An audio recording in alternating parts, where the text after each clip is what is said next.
Welcome to Curious Life of a Child-Free Woman, a podcast celebrating unconventional choices and asking curious questions through the lens of a happy, child-free life. Every week, I chat with experts on today's most interesting topics, inspiring us to think differently, live intentionally, and find fulfillment on our terms. Whether you're child-free or seeking a space where parenthood isn't part of the conversation, you are welcome here. It's not about comparison, it's about possibility. Let's get curious together. Most of us avoid talking about death for obvious reasons. It can be really scary. But I have become fascinated with the concept of a death doula, which is why I'm excited to welcome Kacie Gikonyo, a former nurse turned death doula, educator, and founder of Death Doula School. Kacie believes that when we start talking about death, we actually learn more about life. She spent over a decade helping people face end of life with compassion, presence, and meaning. Her work isn't about morbidity, it's about literacy, legacy, and learning to show up when it matters most. Today, she's going to help us see why talking about death might change the way we live. Kacie, what is a death doula? I am so happy to be here. Okay. Let's talk a little bit about what a death doula is. It's not easy to throw it into just a little bit of a phrase. So, my elevator pitch, a death doula. Everybody's heard of a birthing doula. Birthing doula helps somebody to labor into this world, right? A death doula helps us to do the same thing, just on the opposite end of life. So, something that we often don't realize, we don't talk about death often. And so, we often think of death like it happens in the movies, right? We go to sleep at night and then we just don't wake up in the morning, or it happens quickly like this. But for the most of us who die a natural death, not a quick or a traumatic death, it doesn't really happen like that. Death is a labor out of life. It takes a long time for your body to actually labor out, for your organs to slowly shut down. And so having somebody there to not only prepare you for what that might look like, but also to prepare your loved ones who are going to be there by your side, that's what a death doula does. We help you to labor out of life safely, comfortably. We help to provide spiritual support, emotional support, practical support, logistical support. We provide support to not only the dying individual, but also to everybody who's involved in the situation.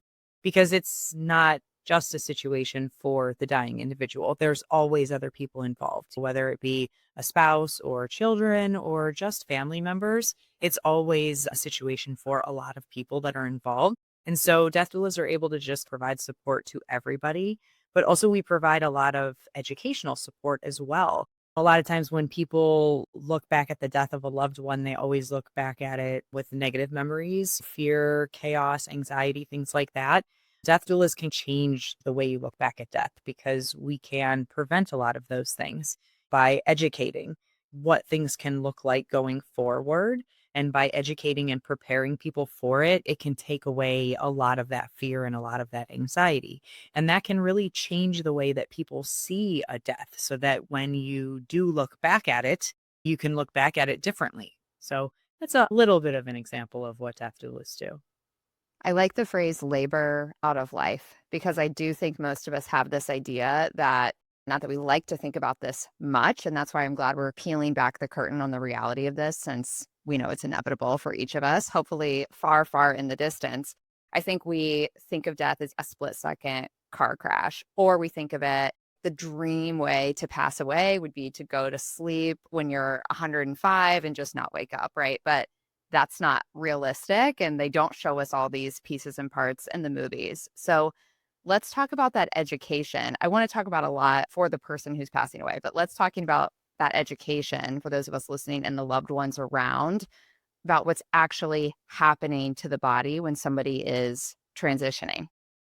There's so many pieces and parts surrounding the education part of it. And I mean, we can talk about what's actually happening to the body, but when it comes to the education, it starts well before then.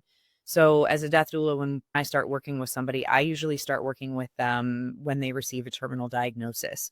This starts well before they die. Maybe they are 8 months away from a death or a year away from a death sometimes. Maybe they've gotten this diagnosis and the doctor has said, listen, you've gotten a terminal cancer, or maybe you've gotten a diagnosis like ALS, something that you know is terminal, but you could live with this for a couple years. It could slowly decline for a long period of time. So you know that you're looking at a rocky road and knowing, what am I going to do with this?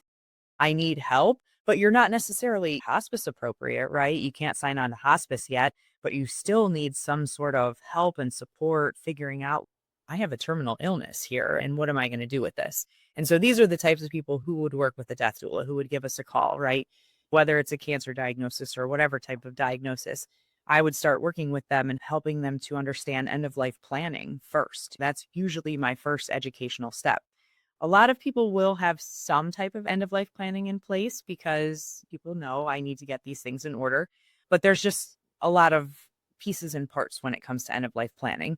It's your medical end of life planning, your financial end of life planning. What do you want done with your things? What do you want done with your people? A lot of times, the people that I'm working with have people that they're responsible for. Are those things all properly documented, but also helping them to make a death plan? You get all of your things in order and documented on paper, but then what does your death plan look like? So when you're pregnant and you're going to have a baby, you create a birth plan.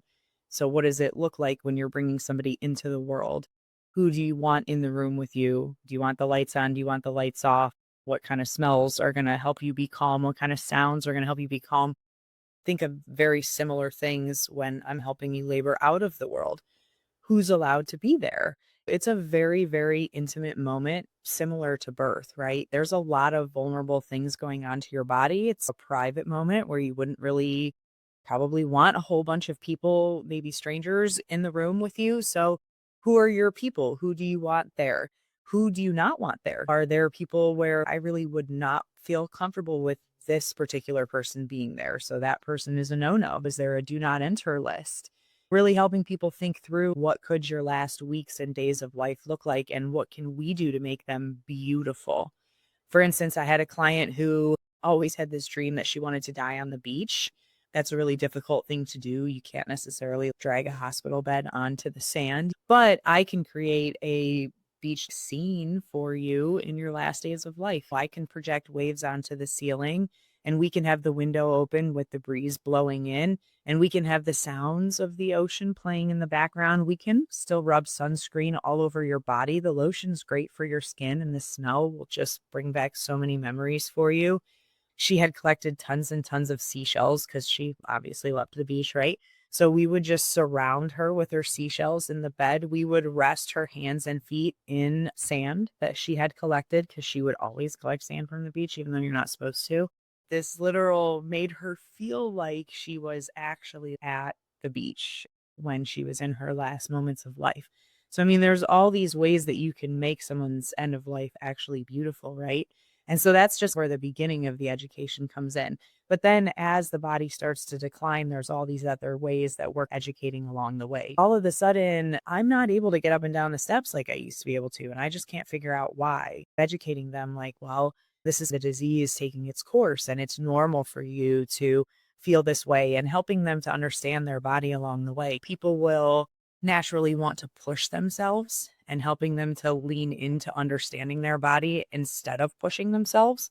Pushing themselves can make you, I don't want to say burn out, but more or less burn out. If you really push yourself when your body is feeling weak, it can make you to get sick and end up in the hospital and make things spiral a lot faster than if you don't listen to yourself and listen to your body. And if your body is feeling tired, then I want you to take a nap, even if you're that person who never took a nap before. Right now, we're dealing with something different. And so really just supporting them through all of these changes, supporting them through hiring a cleaning lady, even though you've been the person who's always cleaned your house, but now you're really struggling because your house is 2 floors and you're having a hard time going up and down, and it's really, really difficult.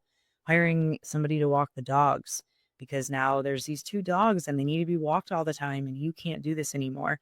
So really helping them through all of the things like that. And then as they really start to decline and the health declines, and helping them to understand what that's going to look like, or what it could look like, because of course I never know exactly what it's going to look like. And then helping the loved ones to understand too, because when you do get into the last days of life, the last hours, the last moments of life, things can look scary and things can sound scary. And so preparing the loved ones for that before it happens It can just really change the way they see those things, right? There's something called the death rattle where people lose the ability to swallow. Your muscles just stop working. Everything stops working slowly. But your muscles are one of the things that stop working. And so you lose the ability to swallow, but you don't lose the ability to create saliva. And so it just ends up pooling in the back of your throat.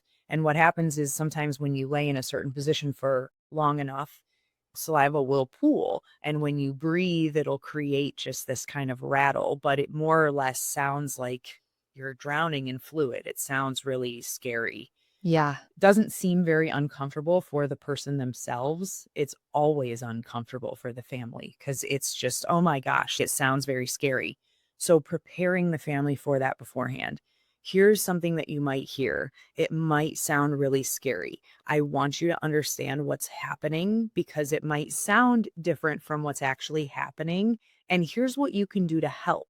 Because giving them something that they can do to help, repositioning the body, sitting them up or turning them a different way can oftentimes help. And that's just a very simple thing. You don't need suctioning or something, a huge medical intervention. It's just something very simple that the family member can do that can really help with that sound.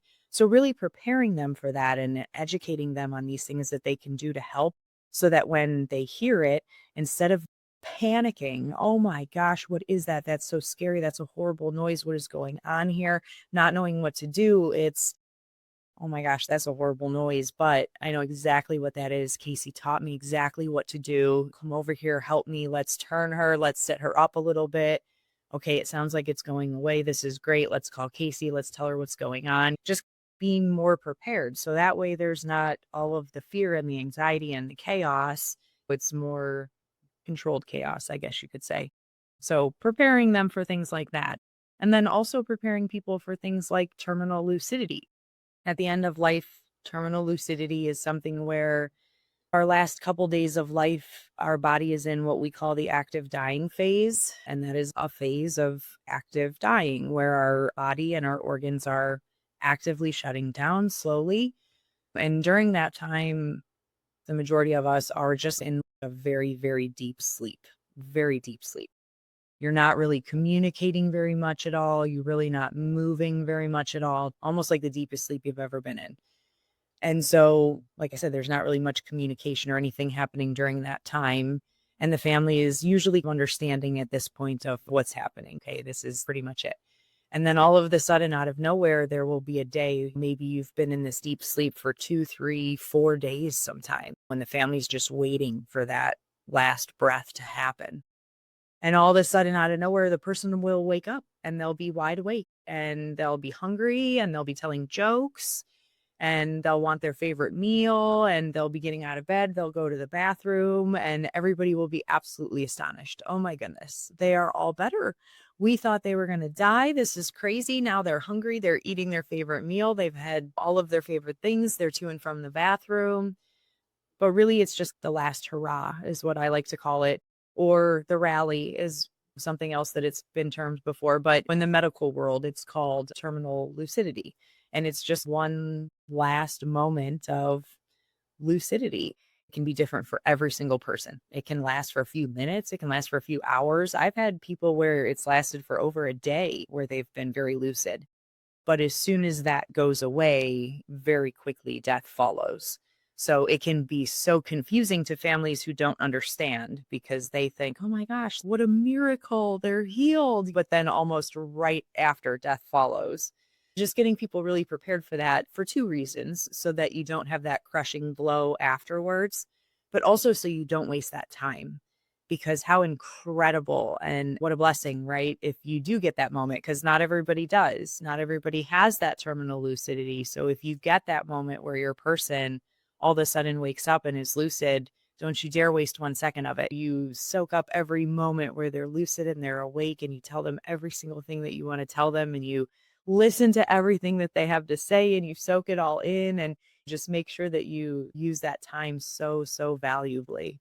Those are my biggest educational hits that I get along the way, but it is just a nonstop educational thing all along the way. I'm sure. The value in this work is I can already feel there's so much power in this. And even just normalizing the process, which again, we're not familiar with it. Most of us don't go through this time and time again where we're watching people pass away like medical professionals do. So when it's your person and your emotions are their all-time height, and then you don't know what's going on, just normalizing that this is part of the process. It's not strange. It doesn't have to be scary, and bringing in that understanding, even beauty. I feel like that is such a gift to the people who are in the room, but also to the person themselves for as much of this that they're conscious for. We talk about here, because so many of my listeners are child free, we get asked all the time, well, who's going to take care of you when you die? And what's it going to be like if you don't have kids to put all these pieces in place for you?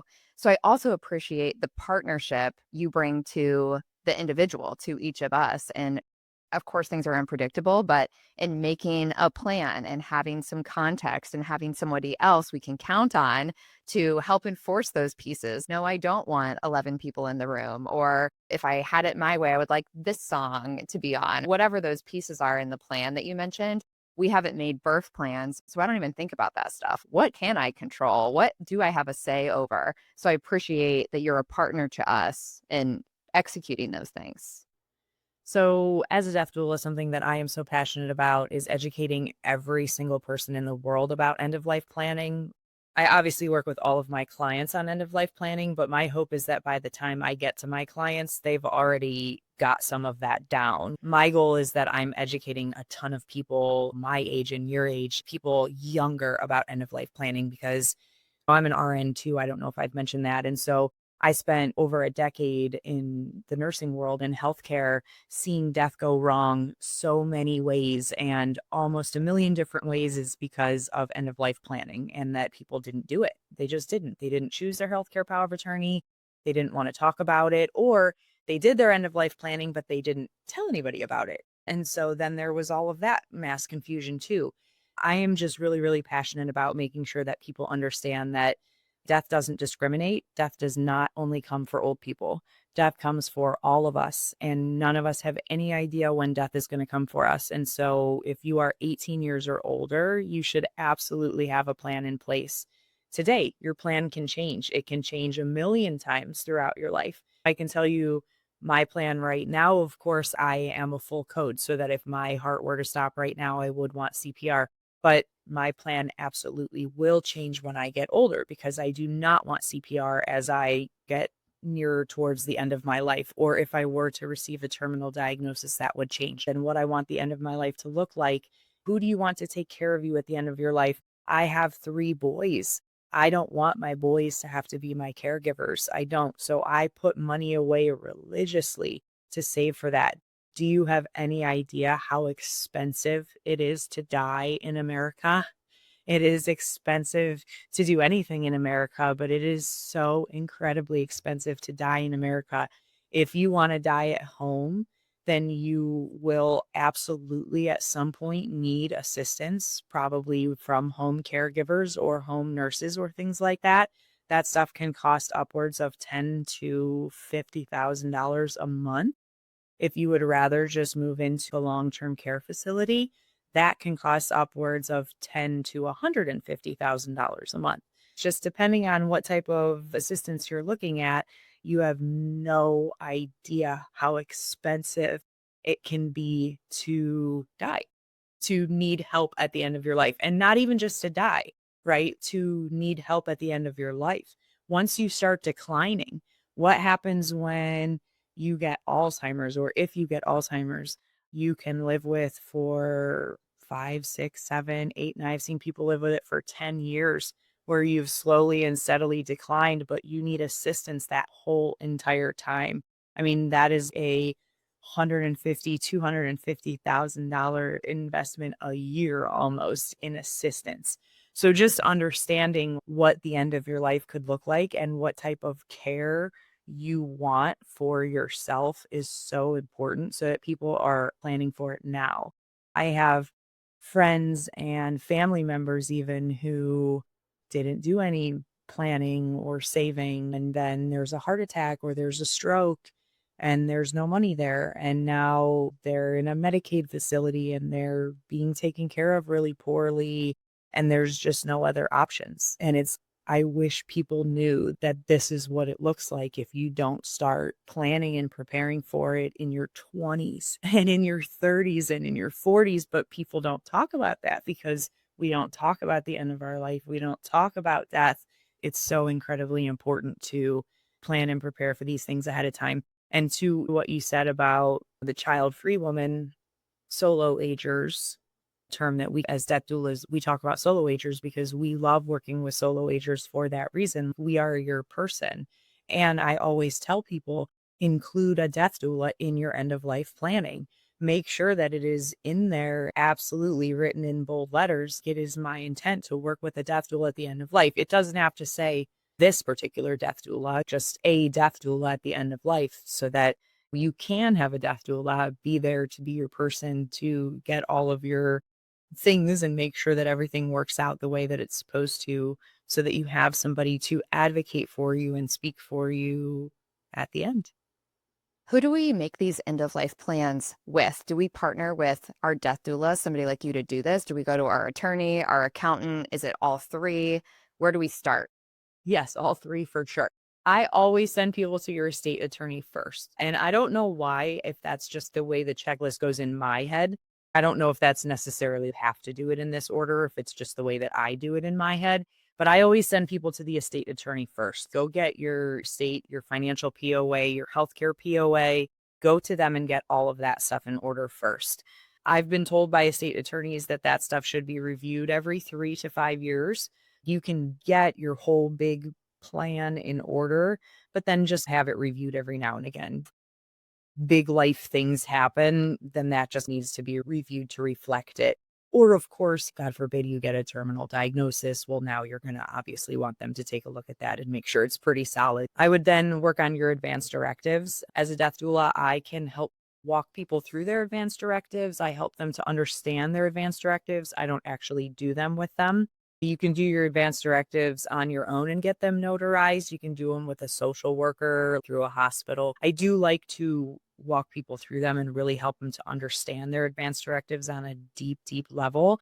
Because sometimes I think otherwise it just gets walked through as like a checkbox, yes or no, without really like a deep, deep understanding of them and what they mean and what you truly want. And then with a death doula, that's where you would figure out your death plan. That's where we would work out your death plan. So it is all three type situation.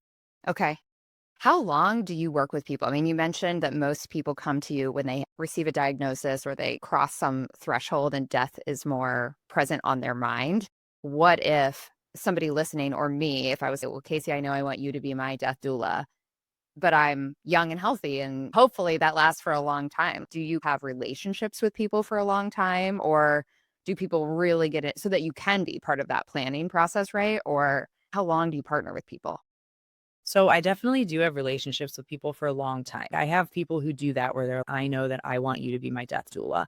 And so they'll even hire me hourly here and there, even like powwow. Hey, let's talk so that you can give me some ideas about this and that so I can try to get a few things in order, even when they're not facing death. I just want to talk about my end of life planning. What are some things I should have done?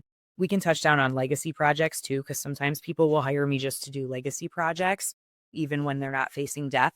But when people are facing death, I usually work with them for about 6 months, but sometimes longer. I have worked with people upwards of a year and a little bit longer than a year. I usually come on before hospice, which I love. That works out perfectly because I am an RN and I have that healthcare background.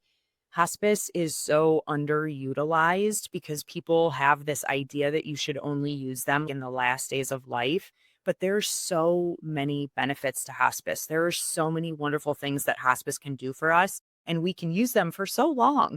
As soon as your doctor says there's not really much else we can do for you, now it's time for you to call hospice, people always say, okay, and then they wait, they hold on to that.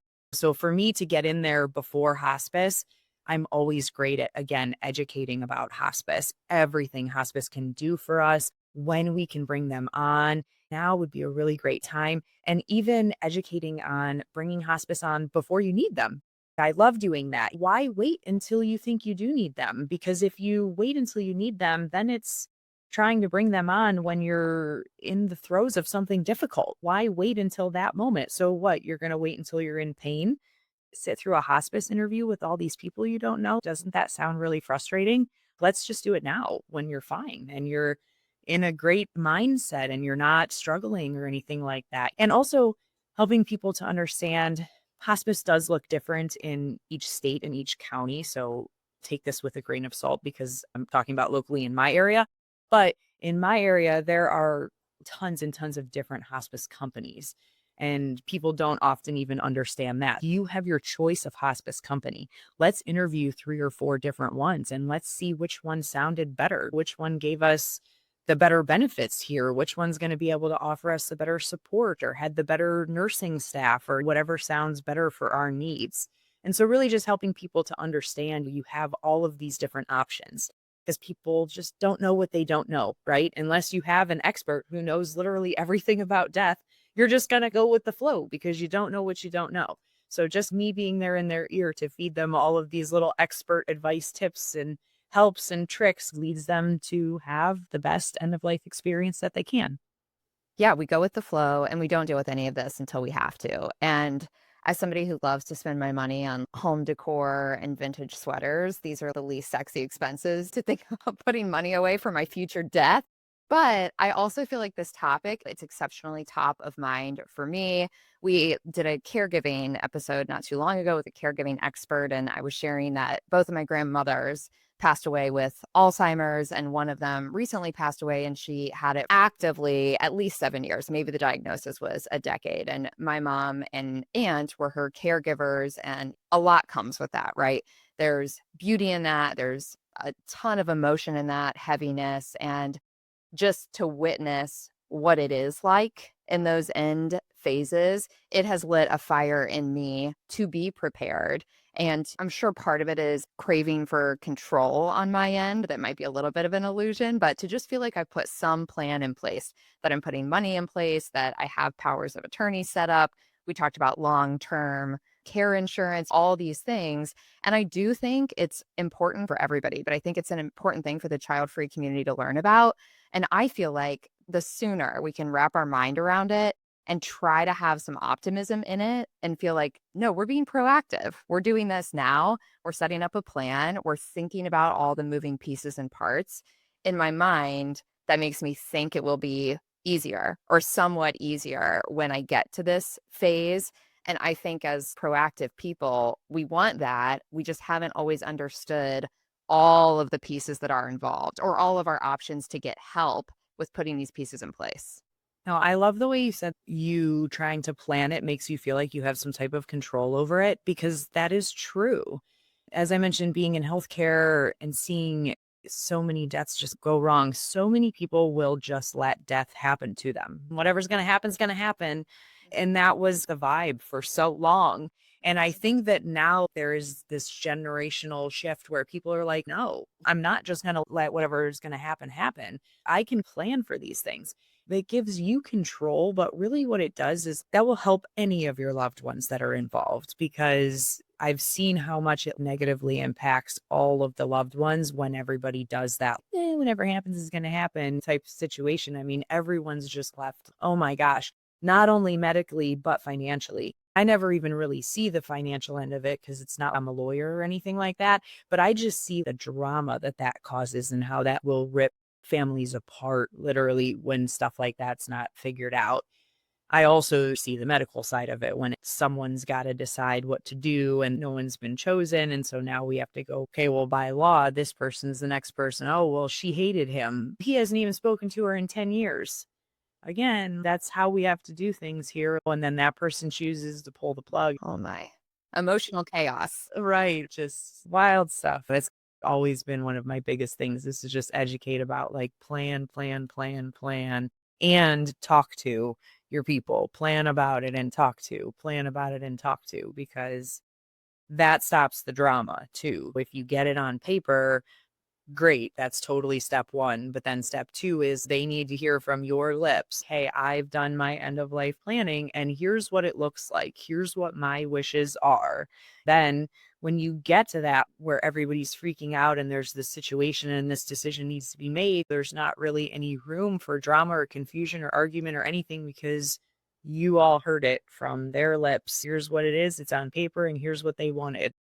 Let's talk about the beauty in the plan beyond the finance and legal pieces and the necessity of having all those things in writing, which I am taking lots of notes for myself. This is happening. I'm getting all this stuff freaking organized because now I've heard it enough. I'm going to do it.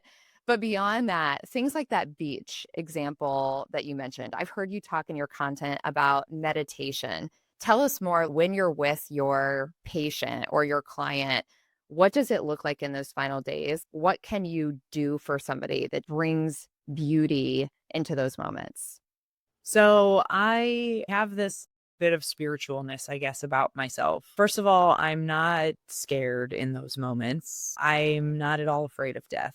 I believe that wherever they're going or whatever is happening next, which I don't know and I don't claim to know, but I believe that it's beautiful. I don't think that it's bad. I don't think that whatever happens next is horrible or bad or terrible. And everyone thinks, oh, they're dying and it's horrible and it's awful. And I just see it differently. And because of that, I'm okay to just sit there with them and be with them. But I also have this ability to talk them through it. It's okay now. It's okay to go. And your soul is ready. It's ready to move on to this next thing. And we don't know what that thing is, but we know that it's going to be beautiful and it's going to be better than this because when those last moments, the body, it's done, right? And it can't be here anymore. Wherever you're going next, it's better than this because your body's done living and it's not doing good. Whatever's beyond here is better than what you're doing right now. And so let's do it. Let's go. But also, I always believe that energy never dies, it only changes. So I believe that in some way, they're still out there and that they can still see me in some way. And in what way, I have no clue. I really don't. But I always tell all of them, I believe that in some way you're going to be able to see me after this. And you always got to come back and find me. So when you go and you do whatever the heck you have to do after you leave here. And then I want you to come back and find me. And you leave me little signs so that I know that you found me and that you've been here.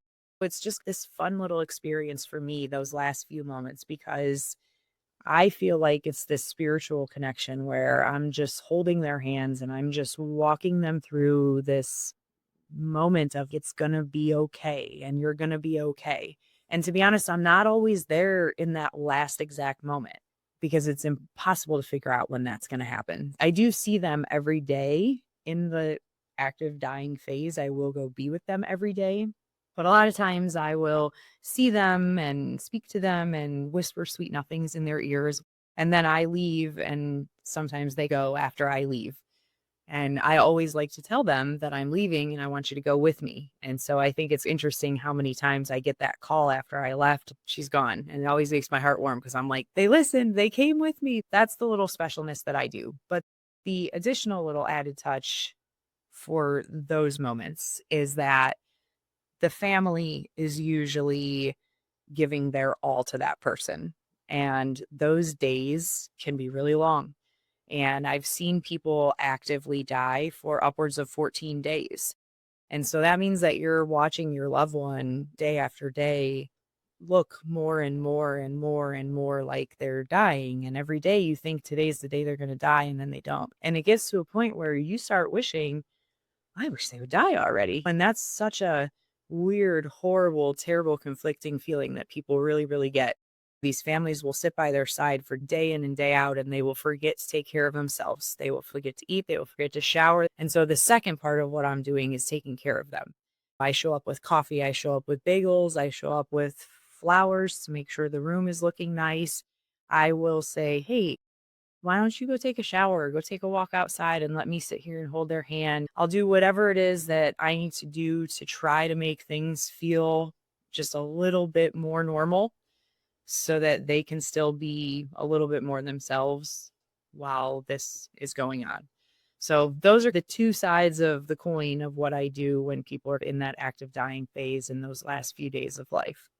I feel like I'm on the cusp of tears this whole conversation. How do you hold the emotion of this when you're there to be that support for everybody in the room, sometimes for days, months on end? How do you handle it? Again, I don't see death as a sad thing. As a death doula, I was hired for a job, and my job is to make your death beautiful. And when they die, it's like, I did it. Yay. We did it because it's something that we've been working towards for months, for a really long time. We've been planning for this. We've been talking about this. And for me, it's usually a really long time where when they started, they were healthy. They got this diagnosis. They were still getting palliative treatments, usually. They were still pretty healthy. They were walking around, they were eating, they were taking care of themselves, and now we're here. It was a long stretch of doing all of these different things together and then finally getting them here and getting their family here. And I don't know, I don't get sad about it, but I'm also extremely careful with myself. So, as a nurse, they don't ever teach you about being careful with yourself or taking care of yourself or boundaries or self care or any of that. All they teach you is to give all of yourself to them at all costs. And that did not do me very well. Then I had to take a bit of time to really heal myself from that. But what I figured out was as I entered into the death doula space, I was going to do things differently and I was going to care for myself first. And that's really done me well. Without fail, self care is written into my schedule every single day, every single week. I unapologetically self care the crap out of myself. No joke. I do whatever I need to do. If I have a really tough client, I'll take weeks off if I need to, and I just won't care. It is what it is. I do whatever I have to do to make sure that I am happy, healthy, and whole. I spend a ton of time outside in nature. I'm careful to eat healthy. I exercise. I sleep well. So I try to take really good care of myself so that I could be a really good whole person to take care of other people. It is much better than the way I was doing in the nursing situation. So backwards. Everybody I've talked to in the healthcare space who has a career there admits that there's no care for the caregivers. It's just not even part of the curriculum or conversation. And I have so much respect for your unapologetic stance on this because this work is a serious responsibility. And I think we all feel at different times our career is so serious. And I remind myself with my brand business or with this podcast, okay, how serious is it? Of course, clients matter, conversations matter, but this is a real big thing, right? These families and these individuals are trusting you. So I think it's incredible that you have witnessed the power of self care and that you're sticking to that because it's not easy. We get busy. These things are so hard to do, even though we enjoy them. The simplest stuff of going for a walk can sometimes feel impossible. So I have so much respect for you doing that. And I'm sure your clients and everybody who has a relationship with you feels the benefits. So I just think it's important to talk about. Yes, thank you. I teach Death Doula School and I teach people who want to be a death doula. And that is a whole module in my school because it is so important, something that I really, really drive home. There's no way you can be successful in this if you don't learn how to take care of yourself appropriately. I mean, that really has to come first and foremost. And it has to come with drawing boundaries and all of that stuff. And that comes within your family and within working with clients and their families because people will always try to take advantage of you. And as doulas, we have big hearts and we always want to give and give and give. And so sometimes you really have to be able to draw boundaries. And so I do teach a lot about that and how to really protect yourself in this space in so many different ways. Speaking of that big heartedness and the relationship, you mentioned you're often working with people through a huge transition. Maybe when you first meet, things aren't so bad. And then you're together all the way through their death, their final transition. Do you see people go through a journey of acceptance as we move through this and all the grief that comes with facing this ourselves? And what do people want to talk about with you as their trusted confidant? I do see that all the time. And I can tell you something that I almost see with every client is that the person themselves, the dying individual themselves, accepts that they're dying first, and they're always afraid to tell the family because the family always wants you to keep fighting, keep fighting, keep fighting, keep doing this. There's always another study, there's always another chemo treatment, there's always another this, there's always another that, right? And usually the person gets to a point where I'm so tired. It's making me so sick. And do I just want to live sick the rest of my life until I die? Or do I want to stop being sick and maybe do some things for a little bit before I die? And so that is often a conversation that I have with people is this is your life and your minutes are short and this is your time to be unapologetically you and you get to decide this is what I want to do with my life and with my limited time. And I'm here to back you up and support you and to be here for you as you tell everybody. But that is oftentimes what we talk about. And some people do it. Some people will say to their families, I can't do this anymore. I don't want to. And some people don't have the courage and they will tell me that they don't want to do it anymore. And they will continue to do it for the rest of their lives because they don't have the courage to stand up to their family. And that's so hard for me because I just have to listen to them say it. And I just want to stand up for them and be like, they don't want to do this anymore. Right. But I can't be the one to do that. There's hard sides to being a doula too. I imagine there's a lot of hard sides while there's all this beauty as well. Let's talk about how these lessons and the things that you've seen and experienced transfer to the living side of this and how we can impart this wisdom on ourselves to live a more meaningful life. I've heard you use the phrase radical presence. What does that mean? Absolutely. So I've sat with people that are dying hundreds and hundreds and hundreds of times, more times than I can count. As a nurse, I worked the front lines of COVID. I saw hundreds of people die in just the tiniest amount of time. And so I can't tell you how many times I've sat with people who have told me things that they regret about their life, right? I hear over and over and over again the same exact regrets. I wish I would have done more of this. I wish I would have done more of that. I wish I wouldn't have worked. I wish I would have taken more trips. I wish I would have spent more time with my family. I wish I would have done more of my hobby. I wish I would have gone to Hawaii. I wish I would have. But what did I do instead? I worked. I worked my life away. I gave my life away to this job, to this corporation, to this career, to this hospital, to this nursing job, to this whatever. Because we are just taught that that's what we're supposed to do is to just work, work, work, work our lives away. And then we're on our deathbed and it's okay. Well, let me look back at my life. What did I do? Oh, that's right. I worked my whole entire life. I had this whole list of things that I really always wanted to do, but then I didn't do any of those things because I worked my whole life instead. And I just heard people say that over and over and over and over again. And finally it got to the point where I was like, that's just not going to be me. That's not going to be my life. My life is just as short as all of their lives, and that just can't be me. The more you sit with death, the more it can change your life, right? And so I once heard somebody say that you should sit with your dying self each day, and this blew my mind wide open. And it became a practice that I do literally every single day. I sit with my dying self each day. So if you could imagine yourself sitting at the bedside of your dying self, would your dying self be proud of you today? Would your dying self be proud of how you spent your time today? Would she say that you used your time in a valuable way, or would she say that you wasted your time today, that you have limited time on this earth and that you should have done better with your time, that you should have spent more time with your family? You've always wanted to take that trip and that you should stop procrastinating and just book that trip already. Or that you're giving away so much of your life to this corporation that doesn't care about you, and that if you died, they wouldn't even care. They wouldn't send flowers. They would post your job tomorrow.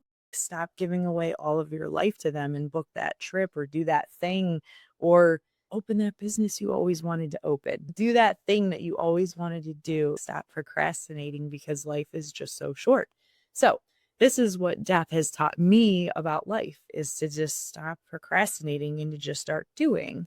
And so I did. And once I started doing that, I wake up every single day living my best life. And I'm so incredibly grateful. I talk about that every day. I write about how grateful I am. I always say that when I was working in healthcare, I struggled every single day to try to figure out how to fit my life into my work schedule. And I had a nursing schedule. I worked every other weekend. I worked 12-hour shifts. Try fitting anything into that schedule. It was impossible. Now my work fits into my life schedule. I have a life schedule. And when I want to be on a really, really cool podcast, I look at my life schedule and I say, well, where do I have any gaps in my life schedule that I can fit this really cool podcast in? And it is just an ultimate way of living that I will never, ever, ever go back from. So that's how death has really changed my life. What a powerful lesson. And I feel I've worked on this for a long time, but I still have further to go. And when you hear it through the lens of the data, you have real data from all these conversations. And these are real people, just like both of us and everybody listening, who have this real life experience. And we have these statistics from their reflections and their final thoughts. That is the power in helping us shift. And I think work is so particularly sneaky because we believe we need work to do all those other things. I can't afford to take a trip to Hawaii unless I work really hard and I get this paycheck all the time. I can't afford to spend money to go out with my friends unless I have this job, and I can't risk losing this job. So I better go above and beyond. And it gets so interwoven into everything else that we do. So even though most of us would never say that we hope to work our lives away, it happens actively every single day. It's every late night, every little overtime shift. I think it's the same for business owners. I work more than ever as an entrepreneur, even more than I did when I was working long hours working for somebody else. And it's because it's conditioned into us. It's not just that screw this big corporation. I've carried all those habits into my own business, which was another wake up call to be, okay, now there's really nobody to blame. I'm in charge of the schedule, the workflow, the client load, and I'm still convinced that I need to be working 80-hour weeks. Now it's an Emily problem. How do we unravel this? So I just think this is a visceral reminder. And I love what you said about sitting with your dying self every day. How do we access this reflection before it is our final days? This is such a good lesson. I love it. Yeah. I really do love to just make sure that I'm using my time really, really wisely and not waste any of it. I once heard somebody say that procrastination is the enemy of implementation. And I love that because I found that in the past, I would have an idea and I would sit on it and I would think about it and I would think myself straight out of it. Well, yeah, but this, oh, okay, this could happen. And now it's like, nah, just give it a shot. Just do it. What's the worst that could happen? If it doesn't go right, then it's a learning experience and you learned something out of it. Just go for it. I take that leap and I see what happens. And I think that death has really taught me a lot about using my time wisely. And not only that, but also being grateful for everything, for every single second that I'm here, for every single second that everyone is here. Because as I mentioned before, death doesn't discriminate. So as a death doula, I've worked with people of all ages that are dying. I've worked with people in their 20s, their 30s, their 40s. And so I'm grateful every day that I'm here. I find gratitude in every single thing that I possibly can. And that really helps too. I think gratitude has gotten sucked into this world of being woo, which is a shame. Gratitude is everything. And it is a practice to get into that mindset. But once you're there and you genuinely, as you said, wake up with those feelings or go to sleep with those feelings or can pause in the day, to me, that's like the next level of this practice, can pause in a chaotic moment and actually feel grateful. That has opened up so many new pieces of my life and just contentment and calm. And I love to hear that reflected in your story too. Yeah, absolutely. Kacie, for everybody listening who is, okay, I need a death doula. I want to explore this for myself, or people listening who are interested in exploring this as a career path, what is the best way to get started? How can people get in touch with you? Definitely. So I am so easy to find. If you look at Death Doula Kacie, my name is spelled Kacie. So that is the important part. But if you look up Death Doula Kacie on any social media platform, I am on every single one of them. Instagram, TikTok, Facebook, LinkedIn, YouTube, all of them. I'm probably not even mentioning all that I'm on, but I'm on all of them. Also, deathdoulakacie.com. You can find me there. You can even just email me, Kacie at deathdoulakacie. I'm really accessible. I'm open to talking to anybody, answering any questions that anybody has. If you are looking for a death doula in your area, unfortunately, there's not a website where you can go to search all death doulas, but I always recommend just Googling because the most of us have our businesses listed on Google. So if you just Google death doula near me, that should be a great way to find a death doula in your area. But again, you can always reach out to me too, because I am connected to just thousands and thousands of death doulas across the country. So I can try to help that way too. Perfect. Thank you so much for the work that you do. And thank you for spending so much time with us today. I really appreciate it. Yes, thanks for having me and being open to having an awesome conversation about death. And yes, I really enjoyed being here. Thank you for listening. Now I want to hear what you learned. DM me on Instagram at Curious Life of a Child-Free Woman or leave a review with your top takeaway. These ratings really do make a difference. If you're not a member of the Curious Life Club yet, you are invited. Visit CuriousLifeOfAChildFreeWoman.com to join the conversation, share suggestions, and be first to know the next curious topic. I appreciate you, and I'll see you next week.